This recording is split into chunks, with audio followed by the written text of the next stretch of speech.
অন্তর্বর্তী সরকারের মেয়াদ যত কম হয় ততই ভালো বলে মন্তব্য করেছেন প্রধান উপদেষ্টা ডক্টর মোহাম্মদ ইউনূস।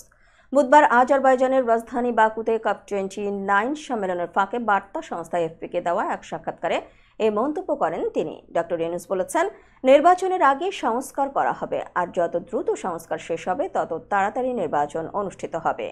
সরকারের গতি নির্ধারণ করবে কত দ্রুত সময়ে নির্বাচন হবে। সাক্ষাৎকারে প্রধান উপদেষ্টা জানান, যত দ্রুত নির্বাচন দেওয়া যায় সে পথেই রয়েছেন তারা। দায়িত্ব নেওয়ার সময় অন্তর্বর্তী সরকারের মূল লক্ষ্যই ছিল দেশকে ভোটের জন্য প্রস্তুত করা। তবে সব পক্ষে ঐক্যমত্যে সংস্কার আগে শেষ হতে হবে, আর তা সম্পন্নের সঙ্গে সঙ্গেই দেওয়া হবে নির্বাচন।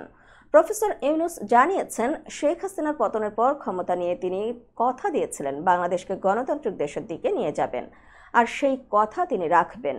ডক্টর ইউনূস বলেন, এটি একটি ওয়াদা। আমরা এই ওয়াদা করেছিলাম যে যত দ্রুত নির্বাচনের জন্য আমরা প্রস্তুত হব, আমরা তত দ্রুতই নির্বাচন দেব, যেন নির্বাচিতরা ক্ষমতা নিতে এবং দেশ চালাতে পারে। তিনি জানিয়েছেন, সংবিধান, সরকারের গঠন, সংসদ এবং নির্বাচনী আইনে যেসব প্রয়োজনীয় সংস্কার আনা হবে সেগুলোতে সবার দ্রুত সময়ের মধ্যে একমত হতে হবে, যেন তারা দ্রুত ক্ষমতা হস্তান্তর করতে পারেন। ডক্টর ইউনূস বলেন, আমরা হলাম অন্তর্বর্তী সরকার, তাই আমাদের মেয়াদ যত কম হওয়া সম্ভব তত কম হওয়া উচিত।